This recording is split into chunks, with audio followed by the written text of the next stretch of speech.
todos, esta es una charla entre fronteras para conocer un poquito el gobierno de Lenín Moreno o tratar de entender cómo ha sido su gobierno de la mano de dos de nuestros colaboradores de Latina Voz. Estamos con Juan José Viteri y con Linda Diana Romero. Quisiera, antes de empezar todo ese análisis, que nos contaran un poco sobre las encuestas, cómo lo pintan a él, y esa fotografía ya la empezamos a desmenuzar un poquito. Entonces, Linda, que es analista política, pues me encantaría que nos explicaras un poquito qué dicen las encuestas, o bueno, cuál es la opinión de la gente con respecto al gobierno del presidente Moreno. Qué gusto compartir con ustedes, compañeros. Pues para nosotros la comunicación es una pasión y el ser parte de un periodismo independiente creo que es lo que te da el valor agregado ante las cosas. Más allá del tema profesional viene el tema de la ciudadanía y cómo pues nosotros hemos podido visibilizar a un gobierno que cumplió 3 años este 24 de mayo, que es LOR, por supuesto, a la liberación de nuestro país en la batalla de Pichincha. Creo que es un tema muy importante, sobre todo porque Moreno viene realizando varios cambios de gobierno, sobre todo también en el tema de su popularidad, empezando en mayo del 2007, cuando ganó las elecciones con un 66% de aprobación, y en los 3 años ha tenido un declive terrible del 18,7% hasta la emergencia sanitaria, en donde hay una aprobación de su gestión bajo el 47,3% de lo que ha venido desgastándose durante estos 3 años. Bueno, esto es un gobierno, de alguna manera, que trató de hacer, de alguna manera, un gobierno más abierto, de diálogo, pero que sus continuas contradicciones políticas han hecho que la gente no lo crea. Y esto obviamente es 9 de cada 10 personas en el Ecuador no le creen, justamente porque no ha cumplido las campañas de promesa que él lo puso desde un inicio, además de la crisis económica y sus contradicciones ideológicas, y continuando con la crisis sanitaria, que fue el debacle realmente del gobierno de Moreno. Al tratar de hacer concertación con varias de las alianzas políticas que en el gobierno anterior de Rafael Correa no se llevaban, pues se ha podido visibilizar a un gobierno por tweet, tengo que decirlo así, es un gobierno que no está presencial, que ha descargado realmente toda este poder político frente a otros ministros, y realmente déjame decirte que con estas encuestas de muy poca credibilidad hay que darle crédito realmente a las personas que han manejado básicamente esto, como María Paula Romo, quien ha logrado mantener el gobierno de Moreno, porque con tantos declives, con crisis tras crisis tras crisis, que ya lo iremos analizando, pues esto se ha dado un incremento de que la gente no crea. Sabes que estamos en un año preelectoral y es donde la gente lo que menos quiere saber es de políticas, justamente por este tipo de acontecimientos que se ha pasado, coaliciones políticas, alianzas, desastres de que inició el gobierno de Moreno. Y hay una preguntita rápida. Ese comienzo de no creer en el presidente Moreno, en parte se debe a esa traición que vimos a su antecesor y pues a Rafael Correa. Bueno, yo creo que este es un país lastimosamente dividido desde su propia construcción, desde muchísimos años. Y creo que el bienestar de todos los ecuatorianos no solamente se va a dar por una figura política, simplemente esto se dio bajo una misma esfera de gobierno, del cual él fue parte de los 10 años de Correa, aunque no lo haya querido ver de esa manera. Y claro, la gente en un inicio lo vio bien, por eso te decía que tenía una alta credibilidad realmente por lo que hizo y destapó actos de corrupción, pero creo que sí, la gente comenzó a darse cuenta que era el gobierno de las alianzas, el gobierno que quería mantener de alguna manera un discurso conciliador, pero que pues debido a todas las causas que se dieron dentro de su gobierno, manifestaciones, pérdidas humanas, grupos guerrilleros y todo, esto ha hecho básicamente que la gente no crea en un gobierno, porque lamentablemente no ha sido un gobierno muy frontal que salga él, siempre trató de delegar a otras personas de su gabinete ciertas funciones, y esto pues a la gente le da poca credibilidad, porque claro, también hay que entender que la condición que tiene el presidente del Ecuador, pues no le da tampoco para estar en todos los campos, pero realmente creo que la política estatal y su comunicación realmente ha dejado mucho que desear desde la propia información que han impartido los medios. Ok, genial. Y eso lo podemos resumir súper clarito. Mala comunicación, cambios que no se sabe para dónde vamos y alianzas que la gente no cree. Y es algo que hemos visto y algo que hemos comentado y me has explicado, Linda, que se ha evidenciado mucho en la pandemia. Durante la pandemia ha sido un poco más notorio y hasta los memes en internet lo hacen aún más llamativo. Juan, cuéntanos un poquito tu perspectiva y desde así un desglose rápido de la opinión con respecto a Moreno.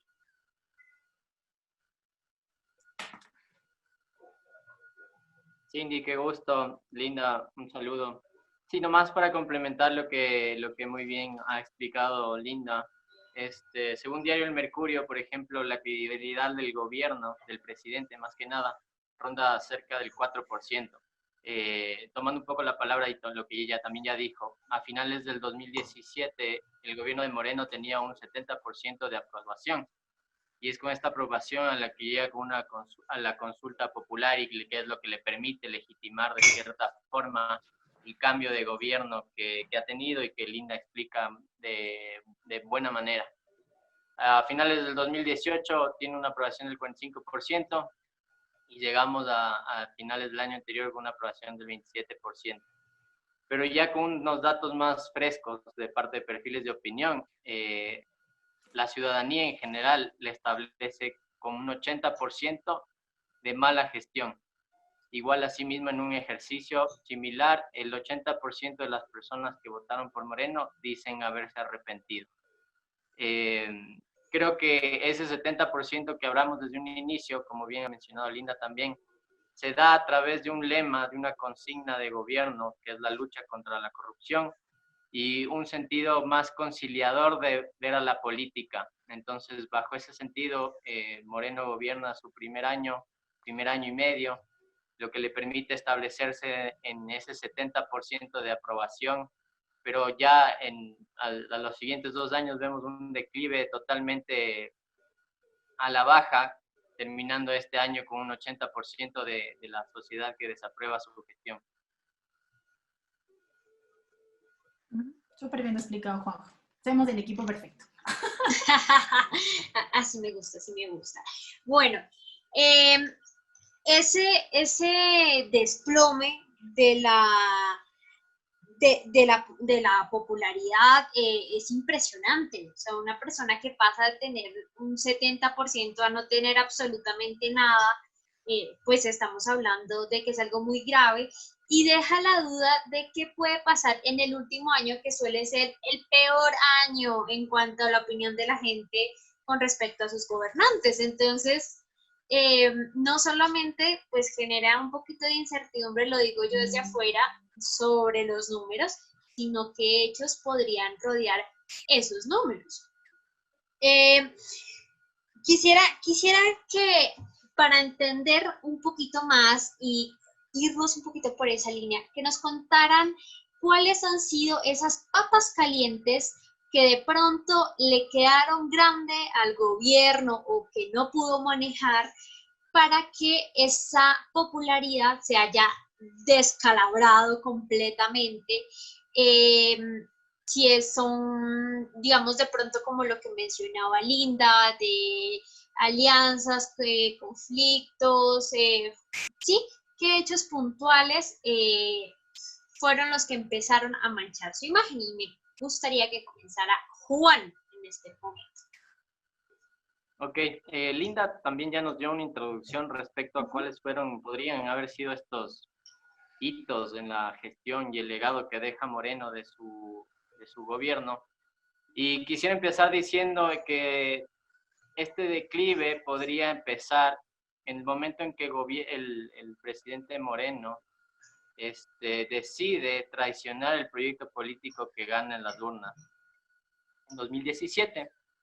Seguido a este viraje que él tiene, él opta por un pacto y un reparto de la patria hacia la partidocracia. La partidocracia acá nosotros denominamos a los partidos tradicionales, como son el Partido Social Cristiano, creo el Partido Roldosista Ecuatoriano, que tienen afinidades más con la extrema derecha del país, con quienes de cierta forma han co-gobernando estos 3 años y formaron alrededor del gobierno un bloque de poder que tiene dentro poderes fácticos como las élites económicas, banqueros y cámaras, medios tradicionales de comunicación, y a su vez también tienen el monopolio de las armas, de la fuerza policial y fuerzas armadas. Con esto, un siguiente hito puntual que yo mencionaría sería la consulta popular en febrero de 2018. Hay que mencionar que esta consulta popular viene manchada porque es totalmente ¿De qué fue la consulta popular? por varios aspectos. Perdóname. La consulta popular, perdón. ¿De qué fue la consulta popular? Bueno, la consulta popular pretendía recoger algunas temáticas. Realmente tenía preguntas bastante variadas, como por ejemplo, el que no prescriban los delitos contra crímenes sexuales a menores de edad, pero tenía de fondo preguntas que pretendían más que nada legitimar y tener como un objetivo cooptar el poder y también al mismo tiempo limitar la participación del más grande opositor, que en ese momento era ya el anterior coideario, que era la Revolución Ciudadana, a través de Rafael Correa. Entonces, el principal objetivo, desde mi punto de vista, era cooptar ese poder para dar paso a una desinstitucionalización del país a través del Consejo de Participación Ciudadana y Control Social. Esta institución tiene como función otorgar y establecer a las autoridades de control. A raíz de esta consulta popular, que como menciono, inconstitucional, ya que las preguntas que en esta se planteaban inducían a una respuesta, te inducían a votar sí, para lo cual para ciertos jueces de la Corte eso era un tema que no podía pasar, pero de todas formas pasó. También de acuerdo a varios tiempos en los cuales se debía aplicar la consulta popular y tenía que llevar un proceso de revisión por parte de la Corte Constitucional para justamente dar ese aval de constitucionalidad a las preguntas de la consulta como tal, el gobierno a través del presidente decidió saltarse este periodo, nuevamente incurriendo en otro proceso inconstitucional, y también tenía preguntas que legalmente eran retroactivas, ¿ya? Ese es un tercer aspecto inconstitucional que lo tenían estas preguntas, que inhabilitaban políticamente a Rafael Correa Delgado, por decirlo ya más frontalmente. Este Consejo de Participación Ciudadana tenía que establecerse en su cargo para designar las autoridades de control por 6 meses, pero se alargó por 15 meses en su cargo y designó autoridades realmente bajo concursos bastante dudosos, en los que se legitimó a un contralor que realmente no tenía las facultades para ser contralor. Se escogió a una fiscal que en ese momento no tuvo una calificación muy buena, de hecho fue una calificación de 10 sobre 20, pero que por ciertos amarres políticos terminó siendo la fiscal general del Estado y les ha servido como un aparato de persecución para la oposición que tiene el gobierno. De ahí unos puntos mucho más allá de lo que es lo político serían los problemas que hubieron en la frontera en un momento en donde el gobierno de forma negligente dejó morir a un equipo periodístico del Comercio, a una pareja de ecuatorianos y a miembros de Fuerzas Armadas en manos de miembros de un frente armado colombiano. Creo que ustedes conocen muy bien esa época. También otro hito fue que el gobierno indujo una crisis económica realmente establecieron una condonación de 4.600 millones aproximadamente a grandes grupos económicos que realmente lo que enfrentaban ellos eran evasiones tributarias. Con esta condonación el gobierno empieza progresivamente a quedarse o anunciar problemas de liquidez, por lo que empieza un poco a sonar a un acuerdo con el Fondo Monetario Internacional. Este acuerdo se da en febrero del 2019 y empieza un programa de ajuste a los sectores sociales, recortando capacidades estatales en diversos ámbitos, como son la salud, la educación, la justicia, la planificación. Han mermado realmente la capacidad institucional con este ajuste que han ido implementando y que desentona en lo que fue el estallido social de octubre de 2019. Que por la gran ahí yo hago un paréntesis. Ese tema del Fondo Monetario Internacional es súper importante, no solamente porque lo estamos viendo ahorita y porque está teniendo muchas repercusiones en el manejo de la pandemia del COVID, sino que también es una ola que también hemos visto, digamos, muchas protestas sociales que también vimos en Argentina, también por este tema de los préstamos a las organizaciones internacionales. Eso también es súper importante porque, digamos que ahorita, y hago el paréntesis, va a ser impresionante cómo cada país va a empezar a organizar sus finanzas, de las acumuladas, como las que cuentan ustedes, más las que se vayan a ir adquiriendo por el tema del COVID, de que ahorita los gobiernos no van a tener miedo en endeudarse. Y este dolor de cabeza que menciona Juan se va a repetir y lo vamos a tener muy, muy, muy presente en los próximos años. Y continúa, Juan.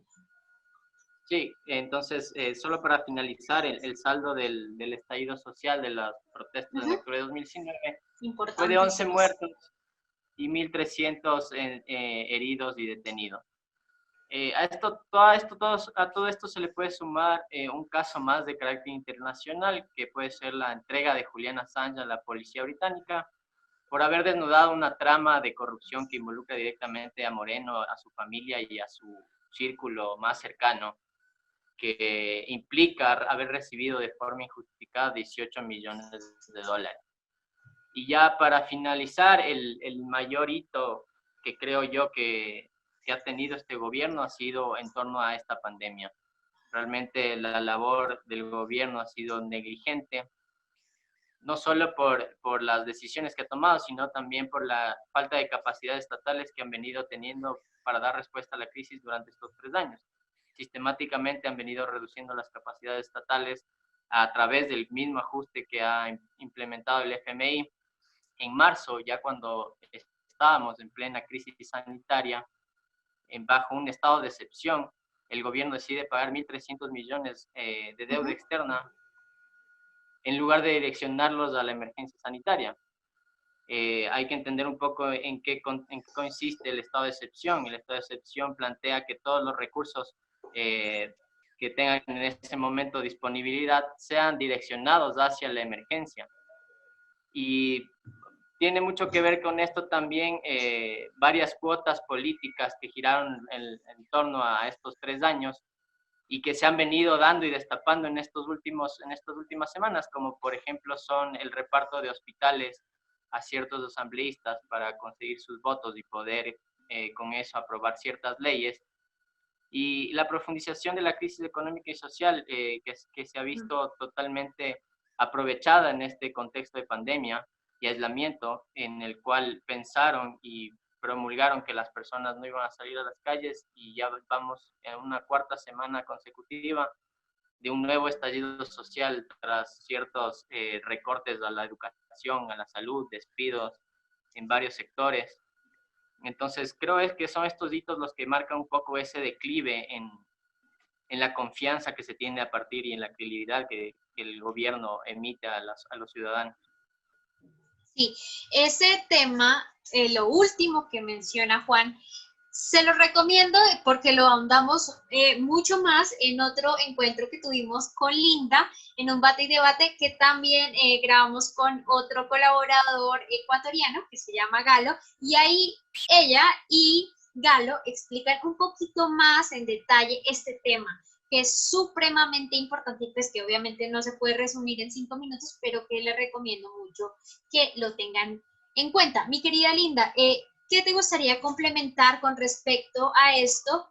Que es muy importante todo lo que ha mencionado Juan José. Excelente, una gran visión y por supuesto más resumido, pues me pareció un extraordinario trabajo. Algo muy importante que creo que hay que hacer un análisis después de lo que dijo nuestro querido Juanjo, es importante saber cómo Moreno utiliza esa plataforma llamada Partido Alianza País conjuntamente con su líder. Lastimosamente, yo creo que aquí no es una cuestión de tendencia política, sino ver cómo la historia ha enmarcado a la gente y los líderes pueden ser positivos o negativos y esto lo va a depender de cómo la gente lo vea. Realmente el correísmo todavía tiene una cuota política muy importante que también la estaremos viendo en las próximas elecciones.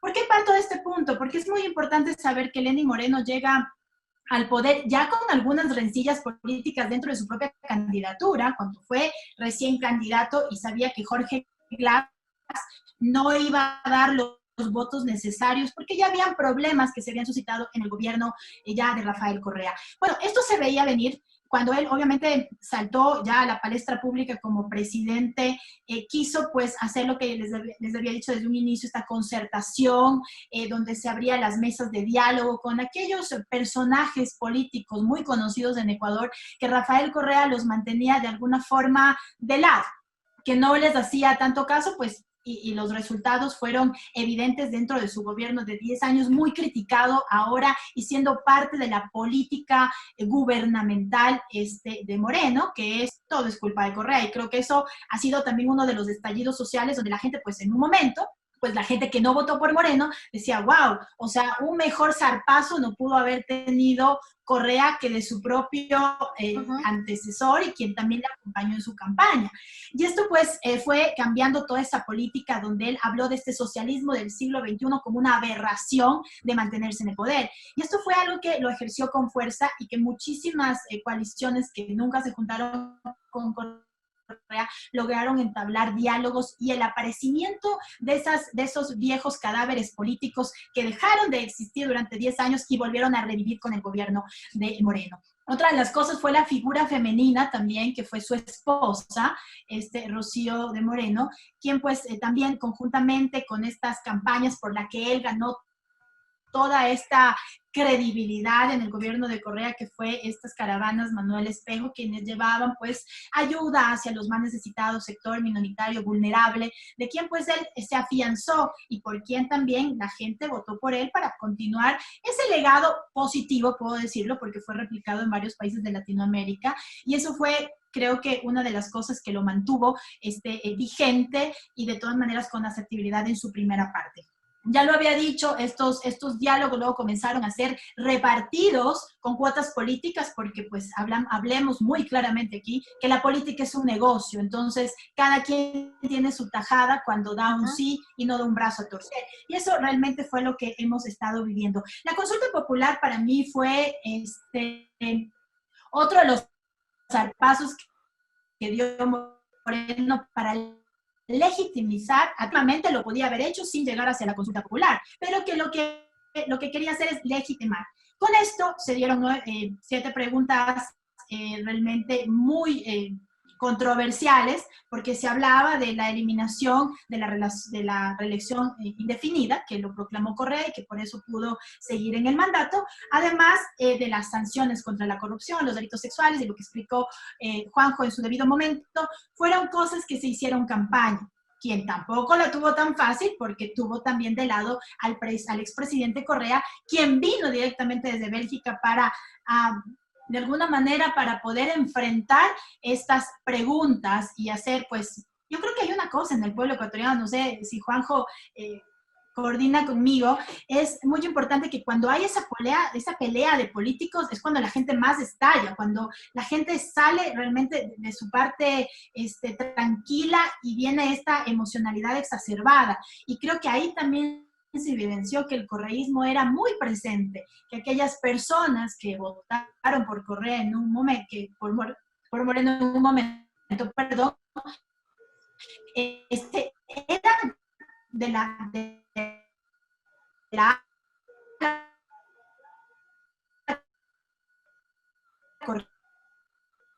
correísta.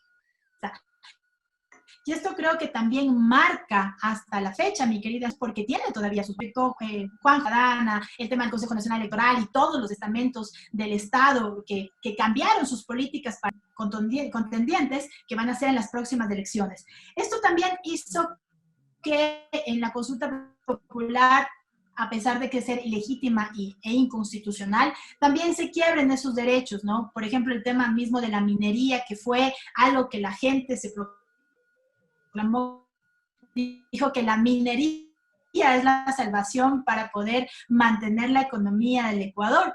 Obviamente, muchos casos de corrupción que él obviamente basó, y sigo diciendo que la política gubernamental de Moreno sigue siendo el expresidente Correa, y eso creo que en un momento cansó. Pero esto también se ve empañado con actos de corrupción vandálicos, voy a decirlo de esa manera, en el Ecuador en plena emergencia sanitaria, donde el dinero se lleva en bolsas dentro de los propios carros del Estado y donde son los mismos coidearios del propio gobierno quienes se llevan esas cantidades de dinero. Tomando en cuenta, mi querida Cindy, que cuando se destapa justamente en junio del 2017 el caso de Odebrecht, donde pues muchos funcionarios de gobierno se van a la cárcel, es destituido el vicepresidente constitucional, digámoslo así, el vicepresidente, se me acaba de ir el nombre, por Dios. Si me ayudas, Juanjo, el vicepresidente Jorge Glass. Jorge Glass va a la cárcel, comienzan a hacer un montón de exhaustivos investigaciones a través de la fiscalía, pues se nombra una vicepresidenta también, que también fue parte del proyecto de Rafael Correa, se une y al poco tiempo también es destituida por actos de corrupción, lo que hace que el propio gobierno, dentro de las propias concertaciones políticas que viene haciendo, designe a un representante de la derecha como es Otto Sonnenholder, que es el nuevo vicepresidente del Ecuador. Y bueno, pues con toda esta situación política, esta crisis social, política, donde los propios coidearios que en un momento se unen para fortalecer, comienzan a ser sus propios opositores y se convierte realmente en un gobierno que no sabemos si era de derecha, de izquierda, de centro, centro-derecha, y comienza a ser como en esos partidos de fútbol donde uno no sabe dónde lanzar la pelota. Y eso ha venido pasando. Obviamente también el tema de los periodistas fue algo también que exaltó a la prensa.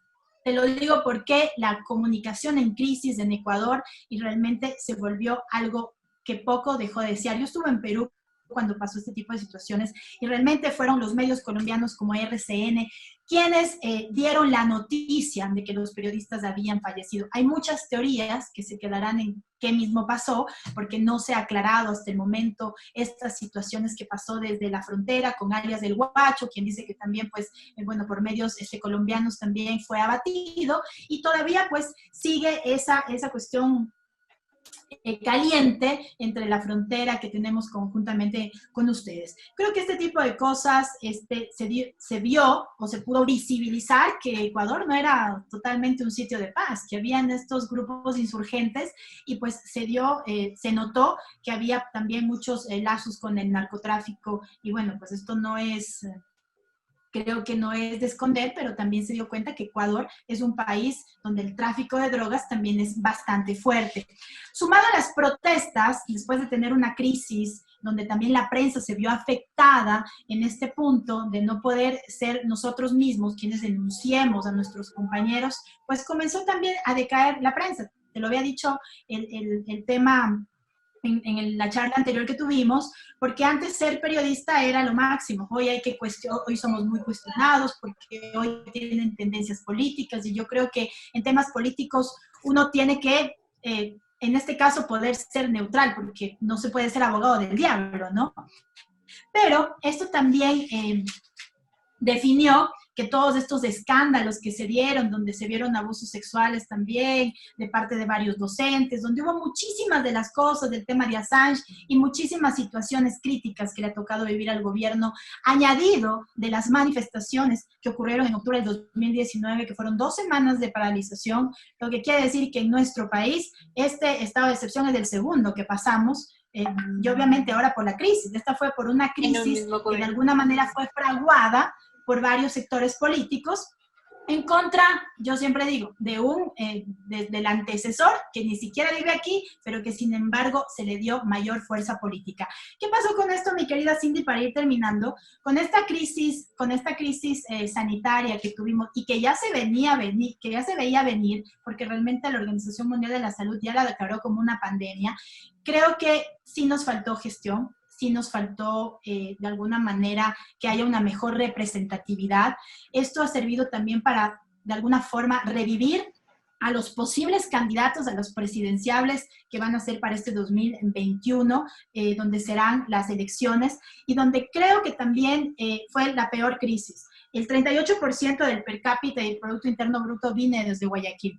Yo creo que no había razón para que el gobierno no desplace absolutamente todo lo que tenía para poder salvaguardar y no dejar morir a la gente de esa manera, como lo que pasó, siendo nosotros siendo Guayaquil realmente el centro de la pandemia, y obviamente un declive terrible, donde el gobierno básicamente aparecía por cadenas nacionales, donde el gobierno fue a hacer su confinamiento en las Islas Galápagos después de hacer una inspección, donde los propios ministros asumieron las funciones, donde había problemas dentro del propio gobierno, entre que por qué salía más el vicepresidente que el presidente, y por qué obviamente se delegó luego que deje el COE y se vaya a dedicar a hacer territorio. Sí. Entonces, ese tipo de cosas nos da una lectura en el que el gobierno realmente sabe que tiene una credibilidad en el piso, y que, les dije desde un inicio, hay que felicitar la gestión que ha venido realizando pues María Paula Romo, porque ha sido quien ha sostenido, y pues en nuestro país el año que viene pues lo vemos con muchísima incertidumbre, después de que tenemos muchísimos préstamos a nivel internacional con altas tasas de interés, 28 años del último préstamo, pero también hay que ver cómo se está dando la reactivación del país. Y digamos que, y qué pena interrumpirte, ya que nos quedan solamente 5 minutos, me gustaría que tú, que eres tan objetiva, nos dijeras un aspecto positivo en medio de tantos dilemas, tantas crisis, tantas tormentas, tanto políticas, económicas y ahora hasta de salud. Un aspecto positivo del gobierno de Moreno. Bueno, tengo dos cosas positivas de él, y entre parte de la política económica productiva, me pareció interesante lo que dijo: incentivar la inversión y el ingreso de divisas, que no se imaginó esta cuestión sanitaria, y el priorizar la inversión pública, de la cual lastimosamente, Cindy, se acaban de cerrar y liquidar varias empresas patrimonio del Ecuador, donde yo te digo, es un gobierno de incertidumbre. Podría decirte que esas dos, dentro del gobierno que las planteó, dentro de sus últimas medidas económicas, fue las que pues teníamos un poco de aliento, hasta que cayó la pandemia, pues, y ahora vemos también que nuestro patrimonio cultural y nuestro patrimonio histórico también se ve en riesgo debido al mal manejo económico y político que ha tenido el país. Juan, para ti, que te teníamos un poquito olvidado, ¿cuál ha sido ese aspecto positivo del gobierno de Lenín Moreno? Yo realmente lo único que rescataría del gobierno, más bien de este periodo de gobierno, es el hecho de cómo colectivos y organizaciones sociales han surgido para dar respuesta a la crisis que el gobierno ha inducido dentro de la sociedad. Realmente yo no rescato nada de las políticas implementadas por parte de este gobierno. Realmente la agenda que ha implementado a raíz del viraje que tuvo ha sido súper clara, ha sido súper concisa en defender ciertos intereses políticos.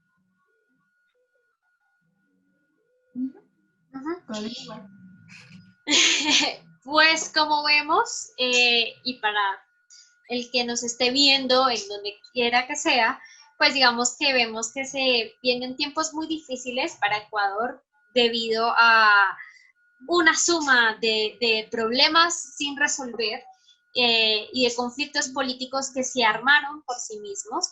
Entonces, pues ya que se nos acabó el tiempo, pues quiero darles las gracias a ustedes dos por este breve resumen de 3 años de gobierno. que igual que el colombiano, tiene de todo. Problemas de Odebrecht, tiene problemas de corrupción, tiene problemas de dineros en camionetas. Entonces, pues nada, agradecerles mucho y espero verlos en una próxima ocasión. Muchas gracias y chao. Gracias por compartir. Chao, chicos. Gracias. Bueno, chao. Chao, chicos.